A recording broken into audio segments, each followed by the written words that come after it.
सिगिसे अखोइगी कानाद्रेना खल्लिबा अखोइगी हुंदोकम लेतदना याम मथा सानबा पोतुने अखोइनि सिदा पैसा वन थोपायदा अदो चाही मदा यामद्रबदा आइगी अखोइगी किचन वेस्ट ना समथम हरकन लुखाक चगुमसिना चाही मदा लुपा लिसिंग 13 मरी मंगा हाई था अमदा लिसिंग अमा अनिदि मरु थांग यागदा लोकाक चगुम यम लाइना अदो सोमदना अखोइना हजि कैथेन दा करिदागा अदुम उबिरंगनी लंबी दागा हेक तरोगा जेरंग दा चेखाव दा तरो युम लोकाक चगुम फतवा जु हुंदोकनरी लिलोंग बुलेटिन मयाम बुताराम नोक्सरी ngasi aikoina mayamda yamna kana gadaba topic amoina masagi yumgi sumangda lamang handana angur farm tawriba amadi brahmi compost semduna afaba makhalgi har su puthok piriba oja ama unajari video asilo fo yangbiraga like comment share tobiraga kana ba silominasi ojabu taram noksari ahan bada ojagi ming laifam amukta habiyo aigi mingse dinna oinam sombung makalai kai akogi lilong kendri manungga leba laibani ओजाना सिगी अंगूर गिसे कमाइना हदोर खिबनो आयदम दं कमियो अंगूर सिदे secondary अखोई supplementary दा लाखिबने दो अहान बदे आइगी main वइबा कनोसिना थबकसिना vermi composting दा कोई मखागी पिट दा लाइरि बसे वर्मी कंपोस्टिंग ने हादि अखोई हार पुथोक बसे कोइना कानद्रेन खनबा कोई संति गुंबा किचन वेस्ट गुंबा कोई लागिबा सिंचिना मसी कोई कनोगी सिंथोक मखल मखल लै आठवा मखल मा आसिनिया पिटाइ दा हादना ऑस्ट्रेलियन ब्रिड की तौरगा हार वनथोप हार वनथोपना कोई लेबाग लेहाउसे ऑर्गेनिक वनथोगा पोस्ट हेन फानबा अदुगुंबा मार्केट सु यामना लाइना याम नुगाइना योनबा याबा मयामना कसु यामना डिमांड लेबा पोट हाइबा तारे अदु सि ब्राह्मी कंपोस्ट सेमबगी मवोंगसे कमाइन सेमबनो अदुगा एनी मी अमना सेमबा याब्रा अदु सु कितन कमबी अदुमाइना वर्मी कंपोस्ट से अखोना सेमनबगी प्लान तरकु मतमदा आइना हानबा प्लान तरकु मतम सिदा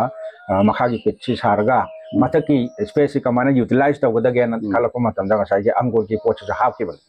द अंगूर से वन टाइम थारगा मासे अदुम सही खुदिंगी लेपतना प्रोडक्ट पुथोकपा अदुगा मागी मसासे कागा चारगा सेमबा याबा अदुगुंबा हाइदि अमखतंगी मखागी स्पेस की अखोगी वर्मी कंपोस्ट की खतंगी नतना मथकी सिसु सिनरगा इनकम से अपिकपा मफम अमदा लाइजरीबा स्पेस से कमाइना मैक्सिमम यूटिलाइजेशन से तौगदगे हाइबदुगी आइना डिजाइन म साना पुथोकसबने अदुगा साइगी वर्मी कंपोस्ट हाइसु मी खुदिमना एवरी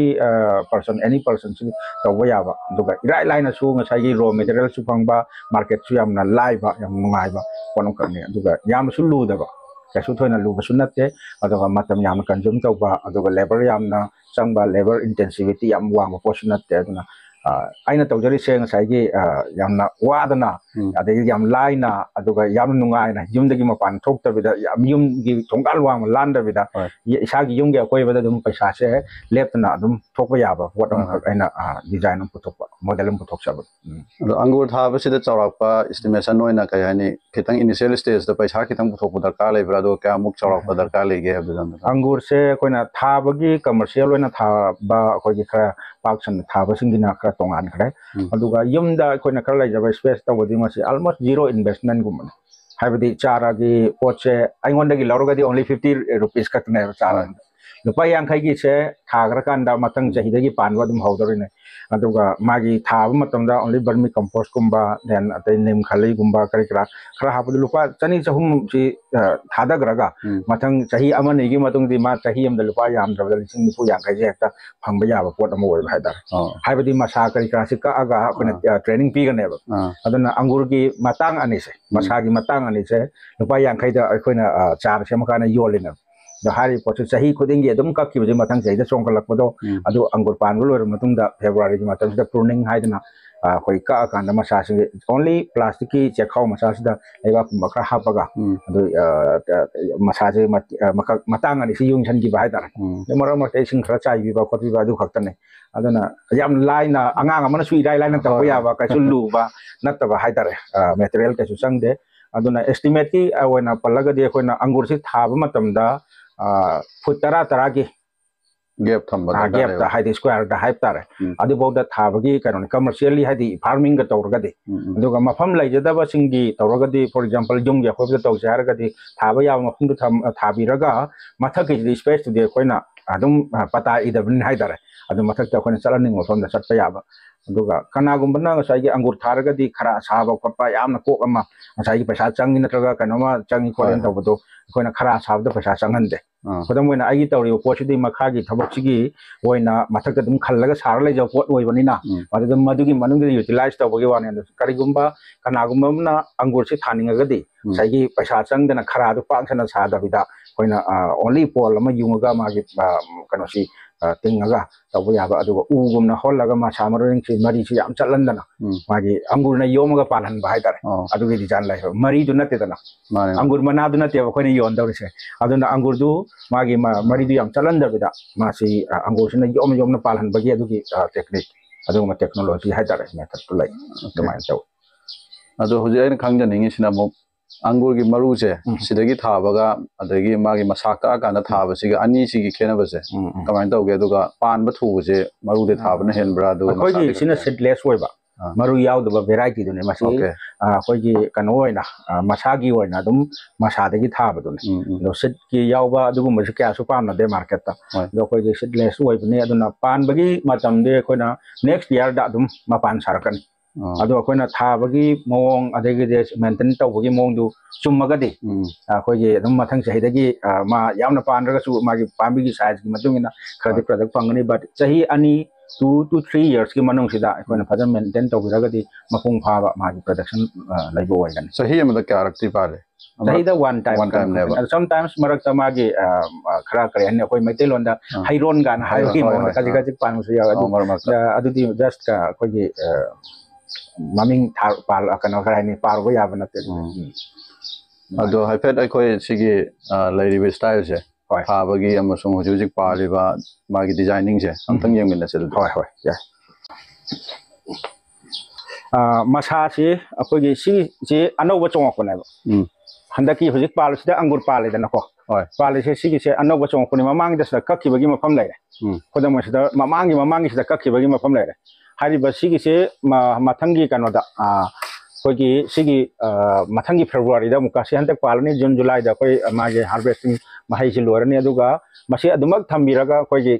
ꯃꯁꯥꯁꯤ ꯂꯤꯍꯜꯂꯒ ꯃꯊꯪꯒꯤ ꯐꯦꯕ꯭ꯔꯨꯋꯥꯔꯤꯒꯤ ꯑꯗꯨꯋꯥꯏꯗꯨꯗ ꯑꯩꯈꯣꯏ ꯃꯥꯁꯦ ꯑꯃꯨꯛꯀ ꯀꯛꯀꯅꯦꯕ ꯀꯛꯄꯁꯤ ꯃꯇꯥꯡ ꯑꯃꯁꯤ ꯊꯝꯕꯤꯔꯝꯂꯒ ꯃꯥꯁꯤꯗꯩ ꯀꯛꯀꯅꯤ ꯗꯦꯟ ꯁꯤꯒꯤ ꯃꯇꯥꯡꯁꯤꯒ ꯑꯅꯤꯁꯤꯗ ꯑꯩꯈꯣꯏ ꯂꯨꯄꯥ 50 ꯁꯦꯠꯀꯅꯤ ꯍꯥꯏꯗꯣ ꯁꯤ ꯃꯇꯥꯡ ꯃꯈꯥꯁꯤꯅ ꯃꯔꯥ ꯆꯠꯅꯕꯒꯤ ꯑꯣꯏꯔꯒ ꯃꯊꯛꯁꯤꯗ ꯑꯃꯨꯛꯀ ꯑꯩꯈꯣꯏꯒꯤ ꯀꯩꯅꯣꯁꯤ ꯃꯌꯣꯟ ꯆꯣꯡꯒ ꯆꯥꯔ ꯑꯃ ꯑꯣꯏꯗꯣꯏꯅꯦꯕ ꯑꯗꯨ ꯆꯥꯔꯒꯤꯁꯨ ꯍꯣꯔꯦꯟ ꯑꯩ ꯎꯠꯆꯒꯦꯕꯀꯣ ꯑꯗꯨꯃꯥꯏꯅ ꯁꯤ ꯊꯥꯈ꯭ꯔꯦ ꯑꯗꯨꯒ ꯃꯥꯒꯤ ꯃꯔꯤꯁꯤ ꯃꯊꯛꯇ ꯆꯠꯈ꯭ꯔꯦ ꯑꯗꯨꯒ ꯃꯔꯛꯁꯤꯗ ꯑꯣꯟꯂꯤ ꯑꯩꯈꯣꯏꯅ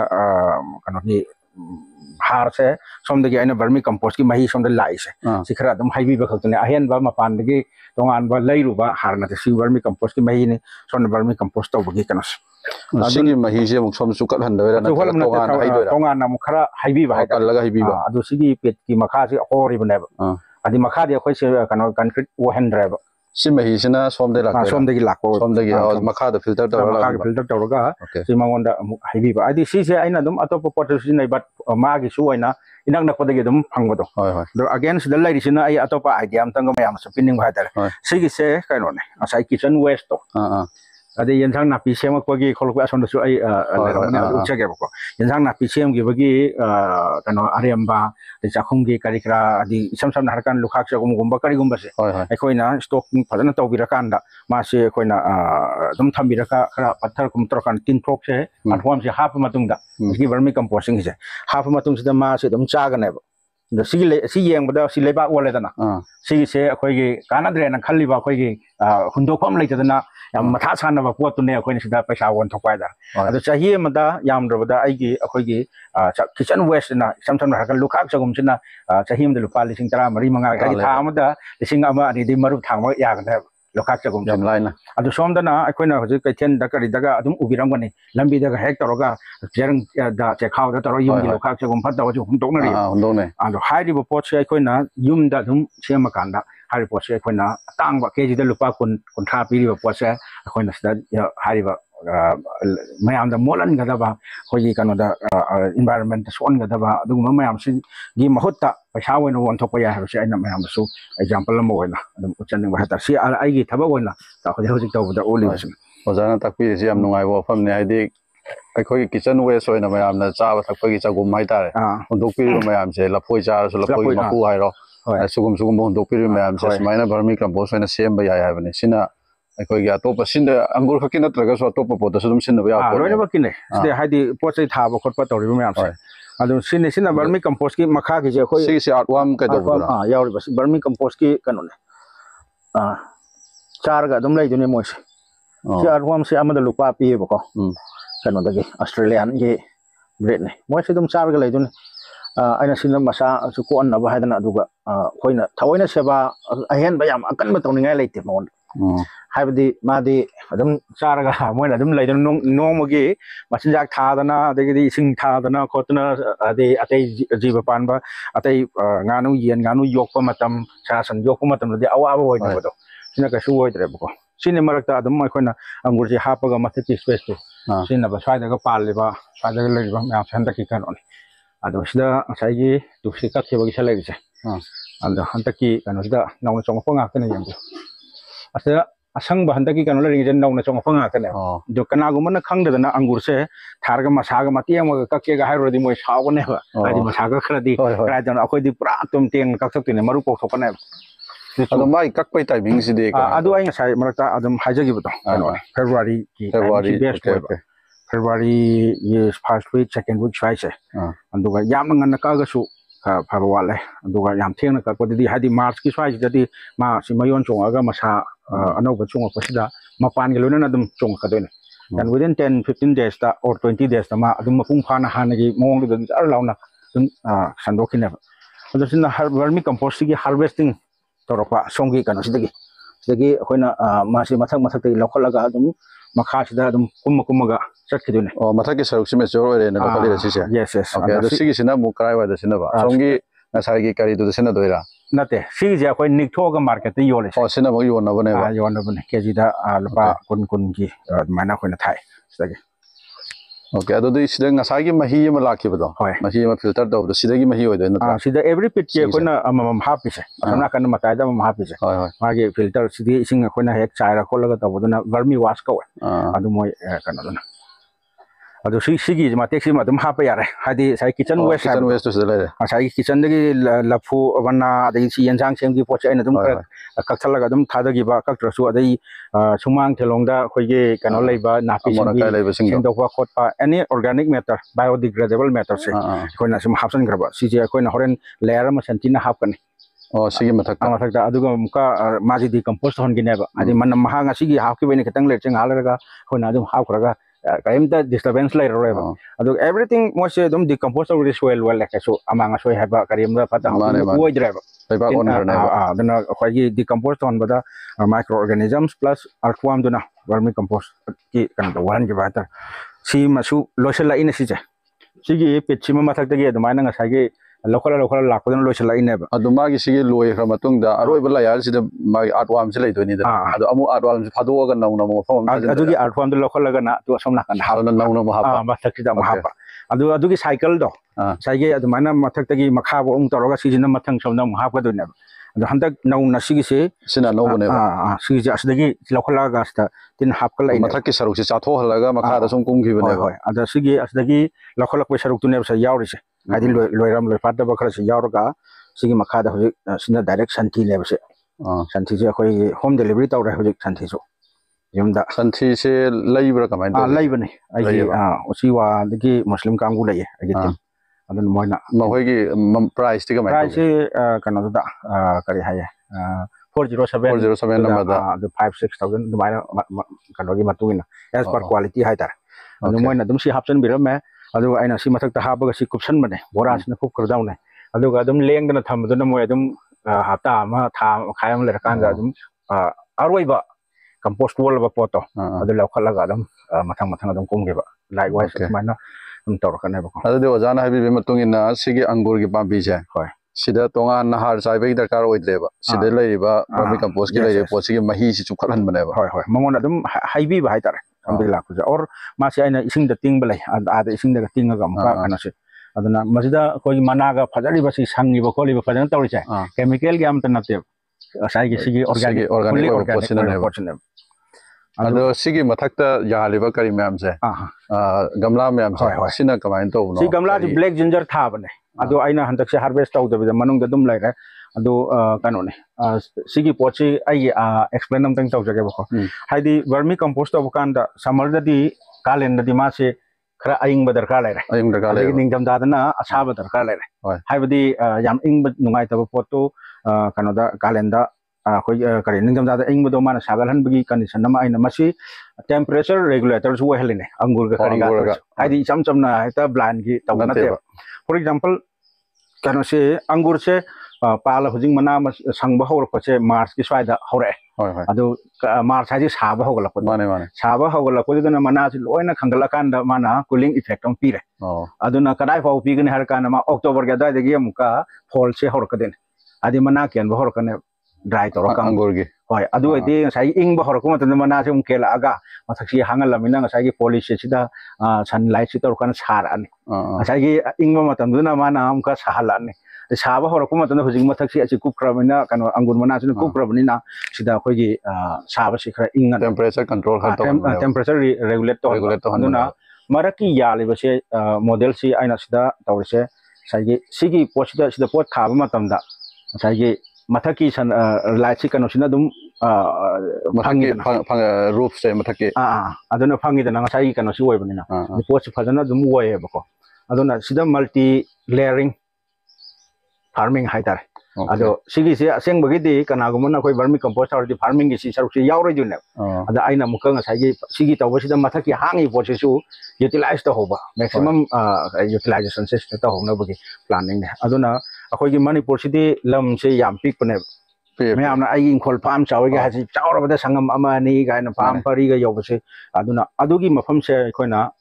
ꯀꯩꯅꯣꯗ ꯌꯥꯝꯗ꯭ꯔꯕꯗ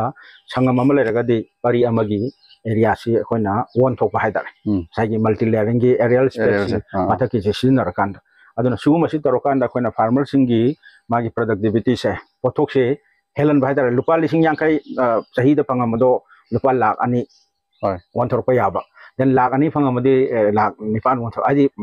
4 times 5 times से हेंगल अलग कांदा अखोगी फार्मर सिंग नत्रगन एनी अखोगी इराइसा सिंग से अखोई इरमदम गी कना सिंग से साइगी फाइनेंशियली कनो होइबा इंडिपेंडेंट होइबा सेल्फ सफिशिएंट होइबा अदुगुंबा होइबा यानबगी मावंग दाइतारे होय लेबर इचंग चंगदना यस अदु सिगी लैरिबा करिसे मागे स्ट्रक्चर से मागे एरिया से काम होइगे सिना 135 सांगबा ओके अदुगा 7 पाक तुनेबको अदुगा एनुअल इनकम से यामद्रबदा अखोइना 5 to 6 लाख और 10 लाख फाउदी अदुम ओनबे याय अदुना हाइदी आइगी सि वर्मी कंपोस्ट की यावरगा अतै अंगुर सिना मुका महैदुना मुका 50-60,000 गी लाइरनी प्लस मसागी चार सिना हेले पैसा ला अम मखाई आदि मयाम से लैरिबा कनो मयाम से कनो से चार मयाम से कनो द लिसिंग यामद्रबदा अनि ये मथक्तदी होइदुनेबको लिसिंग अनि मथक अहुम गी माना होइदुने अदुदा 50-50 ओरगदी सागे लिसिंग अमददी लिसिंग यांखै लेरे लिसिंग अनि ददी अदना ला अम लेरे अदुमाइना ला अम मखाई ला अमगी मथक्तदी चारसे मसा मयामना कानद्रेना खनबा मककना अदना द सोंगी सुमका आई उचगे असोमदा आइना गार्डन की फार्मिंग की डिजाइन अमा उलेसे सिसु याम मीनिंगफुल ओइबा पोटनेबको अखोइना कनोदा था अमदा चरा हुमफु लैको अदुमाइना चरा हुमफु से हाइबदी अयु नुंदांग से चरा हुमफु लैबा चरा हुम अखोइ अयाम पैसा तालिबा थबक सुरगा तौरिबा मयाम से ख्वाइदगी हेन पैसा चबजे क्राइदनो यम कानदे अखोइ चाखुम किचन दो होइगने अदु इतारदे अखोइना पैसा पाइदरिबा नत्रगना वारिबा मयाम से चाखुमगी द चंगिबसि मेनबा ngमगदी चाखुम पुबदा इतार होय चाखुम द चंगिबसि मेनबा ngम तारगदी अखोइ पैसा से इकोनॉमी से खरा चावरने सेविंग ओरने अदु इतारदे आइगी मेन टारगेट से चरा हुमफुसि कमाइन कनगदगे हाइदि अददा पैसा कमाइन चंगलोइदगे हाइबसि अदुगी कैलकुलेशन दा अदुना आरा अमुतंग थाग्रगा मथनना पंगचोंगना चोंगबो पोचे सि हाना आई टारगेट तो हल्ले से आई टीम मेंबर सिंग अखोगी मेंबर सिना येलांग हाइबदुने आदेसिना मुका करी पाम्बिनो सिमा लेरे सिजु कांगसोय का चासिना चिंग येनसन का थारी बसी पालक येन खा लुखा दा हाउ दा हाउ याम नेग्लेक्ट तविदना से आयरन कंटेंट वांगी खोली अद मेडिसिनल वैल्यू याम लेन हाय लो सिगी परेंग सिजे अमु हेकर सोंग थब खतने हेक बंगम कनो नातेब देन से खोई सिना एप्पल ने एप्पल से आई खरा चावबा पोट अमदा थादो एप्पल से रेड एप्पल होय नत्रा रेड एप्पल दी वय अदुगा कनो दो आई चार MN variety am lay bane koi ge condition ga sana ba haita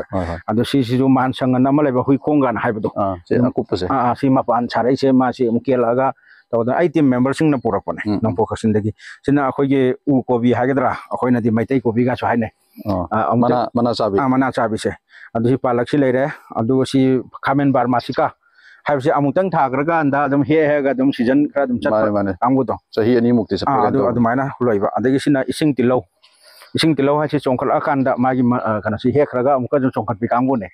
desina column ni makal si water spinach ka we ko si kanu dei cheleme amazon dei chen bane khoi swagi du nate khoi gi mana si ka ga dum chongkal akana ba si gi se water khoi gi column ni am lai bu pukri da ga hauba ama mari ka chat ba do hoi tau thrak hai do hoi noi na kari hobra desina lok lai kari kra si ma haure mara si da khoi gi thabi gi si sina matam khidang gi taw ba po ne adu mana thabi hawai champut hawai khar lai re adu aya mana one time tharga taw gi pochi gi design ne ba taw se de maroi na ku pinga si lien gi bai ni si pareng se dum tawraga ade si khamin asin ba se akupi se cherry tomato ko bane si one time tharga hek pa da hoji ai gi free so jaw de am haw ba kangse sa ba aduna mapan gi chemical yaur ba mayam pusalaga taw se si tawai mo ta si gi pochi haw so haw ba plus ma gi nutrient value su wang ba hari ba pochi ai khoina amutang thagraga matandana dum kana songkhutpa apang pan pan po ne si yum da mapam bi mafam amani da thabi gra loire aduga phadana mari chalalaga kholaga dei maroi na kupi na pa pe si he ingai adum songkhat po ne ada sida khara ga laira sigi po se ana sumai am da khangane sigi se ko gi leiba kundo haidune laba kundore hai do leba kundo se adu si sampu jawe english ta masi perslen ka web ko mayam na su horen kano video si yeng kan da perslen pers ade khoi ge paisa sengau du len have ni LAN e perslen anam tang yeng biro sigi benefit mayam se adu chab da su kang soi ga chab si am hawre da na ko adu sigi po se in sta tawri po athari mayam se phadana mafam chana dum haw laga masina chara yam da tha am da chara hum fu lei do ma si chara manga rak sa ba ya medicinal value su lai re na ko jan sina khoi gi kan odun kengoi do mapan sari se adu sigi po si kengoi ge ma ade sina yeng ba de na pi man ba adu lon ka na ba adu sina wa ka yendem haidana am hawba poraman aduna kan odun naw shek lai habdo charaga sinus ke yam phai haba kan do irom ba thapda adu malai re adu si yendem se handak ai gi se nau na handak ta design se handak sema ko ne matang kra phang hita adu ai gi team member ngai de already na han de gi han ta hollaga moi di success pa na wo hele ba aina handak ta sangba adu na handak ka sengwa lakko ne adu na yendem ji su amtang thagraga lepta na dum he ka dorni ma october adai phawde adu maina sumaina kana sing se toroga di charahum pu manung da ai gi yum gi lajari ba inkhol kana sida charahum pu mok si kan ba yan ba gi kana se ko na puthok ba dare dun space yamna laitraga su da kana gi sigi idea se ma khatna moja gi idea se kar maina laki gam thabi sigi sem ba gi idea se masi kano ne anda akhoi gi manipur se mayam na hai resource laite kana sum hai ba adagi resource laite na hai gi sem ta lok chalo doli chalo anda kau chalo adum hoje ke do makok tegi answer adum hai bi akhoi gi kano se ai se hanandi music director roina leram hoi sai gi isai nong mai tawdana tongan ba line amane aina leram se adagi 2014 15 gi swai sida aingon da sai gi isai nong mai gi tauna marak sida ai gi kari gum khara tawning bagi lakan da si yum da su line khara tawba ya ba se organic ki wai ba vermi composting kari kara sum taro kan sida sum akhoi gi anywhere chaluro any kana toro mayam si adum awa ba gi wari da sum leiba aduga ilo inkhol na di adum leiba adi khudam oina lambi gi akoi ba yum gi akoi ba mayam se nongba lei gumba sambal lei gumba yengdau gumba kana da mayam si hawraga somdana samroi ga leiraga chaba ye dei sai maroi na ku pi na pa pi ka chen daga leiraga for example akoi inang na akoi lilong bazar sida asai gi samroi yon pham thokpra natraga na maroi na ku pi yon pham thokpra maram dia akoi yung gi akoi ba si uri sine खितंग मचेरम दा space कन pot नते कन pot नते मचेरम दा इरा गमला दा करिदा इरा line हौबा याबा पोट ओइबने अदो सुमाने तौरपसिदा अइना मयामसिदा अवेयरनेस सम पीरगा अखोइसे इसागी इरमदमगी कनोसी द इकोनॉमी से कमाना सेव तौरकनी येना साइ अइना चरा हुंफुगी गा हारे पोची कइनो दा साइ इकोनॉमी से क्राइदा अखोइगी ड्रेन तौरिनो साइ क्राइदा थबकती दम सुरगा अखोइ थबक सुब नोम द इमुंग दिम त लाइते सु नोम दि लोइन तौरगा लास्ट ता पैसा गी वारी से क्राइगी नो हर कांदा अखोइसे तान बगी दि अखोइ खंगे बट अखोइ चरखिबा दुदि अखोइ फाना बगी कनो लाइतरे फॉर एग्जांपल हर कांदा अखोइ उतोंग होबदे सिंग सोक हाइदना मा हानसिंग हाइनो अदे लाइक ति लाई बट अगेन सेम अमाउंट नत्रगा सेम कनो से लोइन चरखिबा लोइ तारदे अखोइना लोइना बग कन मंगम द्रगसु अखोइना कन मंगमबा चलन दबा याबा एरिया खरदी अखोइ कनबा याय फॉर एग्जांपल सामरोइ गी दमकता पैसा चलन बसते अखोइ कनबा याय यारे को अदेगी दिंग साइगी मरोइ ना पाकपीसी लैद्रबिदा मा अदे सकदा पैसा दो बोदी कनबा याय येंदेम गी कनबा याय नत्रना साइगी लोकलाई गी कनबा याय समाइना तौदना सिनतबा आइटम मयाम अमा लैरे अखोइना कनबा याबसे अदो इतारगदी कराइ कराइ बो कनबा याबा जेन थिरकाना लास्ट आइगी फाइंडिंग से करि लैगे द चरा हम फोसिदा संग पोट खुदिमक्से अखोइ लास्ट दी कनबा याय अदुगा लेम पांगना अदगी हेना उथोकपा याय हबसे अखोइगी कनसिदा आइगी रिसर्च सिगी लैजरिबा पोट खरसिना अदुम प्रूफ ओइरे हाइता होय अदु सिगी माते खरगी वाने सिना आइना आइगी सिना हौरपदा ngai हाइबदि आइना नानदगी ट्रेनिंग पिलिबा मफम सिंगदि मोय ऑलरेडी सक्सेसफुल ओइन लैरम आइना इसा संगदबदगी हंदा खरा फ्री ओइरा पसिदगी आइना अमुकसि आइसागी ओइना मु मयामदा डेमो सि सेमबने बको अदुना चरा हुमफुदा फॉर एग्जांपल ngai सिदा सौग्री यावरि तो सौग्री यावरिबा अदुना था अमदा चरा हुमफु लैबा मनुंगसिदा सौग्री चरा तरादि चाबा याइदना अदो इतारदि येंदेम की चरा तरा अदुम खाइदो गांदा याम लेमद्रे अदुमाना हुमफुमक्से कन्नबगी कनो पॉलिसी सिने अदुना आइगी इरै चासिंग आइगी थोदोंदोना आइगी लैकायदा लैरिबा आइगी नकनबा मथंग मथंग मयामसे अखोइगी इरमदम की कनो मयामसे सिगी कनो सि तौरगदी